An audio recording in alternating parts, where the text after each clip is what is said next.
Imagine seeing the person who fired your father years ago. Ask panic for a favor that can save his dying business and feeling. If you have ever dreamed of judging someone who has wronged your family, then this story is for you. Press this kind of button, subscribe to MoroTales, and get ready for one of the most satisfying revenge stories related to real life that you'll hear today. The same. I was a young man just starting in life, no clear direction, no long-term plan, but my stepdad, Mark, was the kind of man you respect immediately.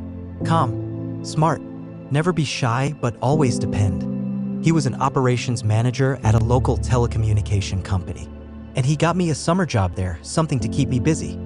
At first, it was just summer job, but as weeks passed, some clicked. I liked work. I liked his structure, challenge, his technical side. Before I knew it, that summer turned into the beginning of my career.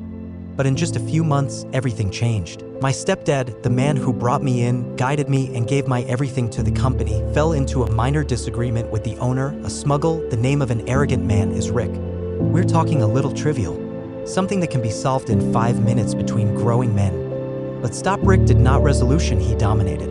It's being questioned, even marked and respected by anyone. So he did incomprehensible. He fired my stepdad. No warning, no conversation, just gone. Now, Mark and I have different last names, so no one in the company, even Stop, knew we were family. At first, I thought it was a blessing. I kept quiet, working, but inside I got angry.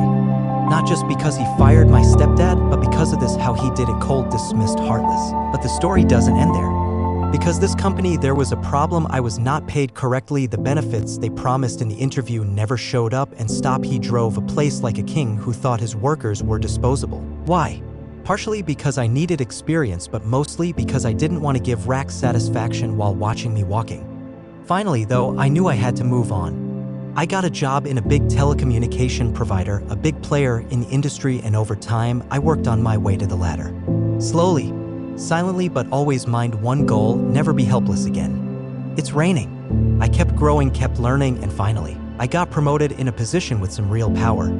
I was now in charge of hiring contractors, firms owned by Rick, to build their infrastructure. Each contract is between $75,000 and $200,000, and I was doing 20 to 30 projects in a year. Millions of dollars in contracts, and I controlled who they found. Then one day, my phone rings.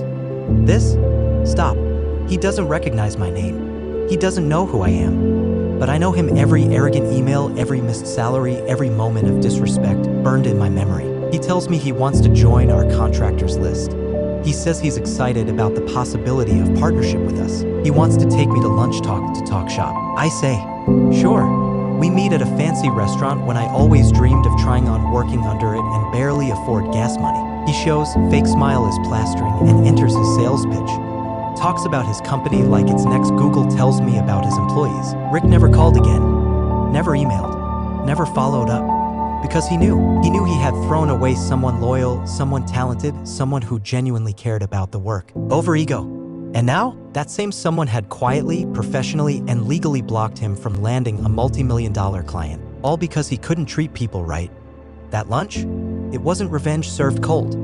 It was served with class, with dignity, with power. And it tasted amazing. You never know where people will end up. The intern you belittle today might be the executive reviewing your proposal tomorrow. Kindness costs nothing, but disrespect, that bill always comes due. If this story hit home, smash that like button. Tell us in the comments, what's the most satisfying revenge you've ever seen? And make sure you subscribe to MoroTales for more true stories of karma, justice, and unforgettable payback every single week.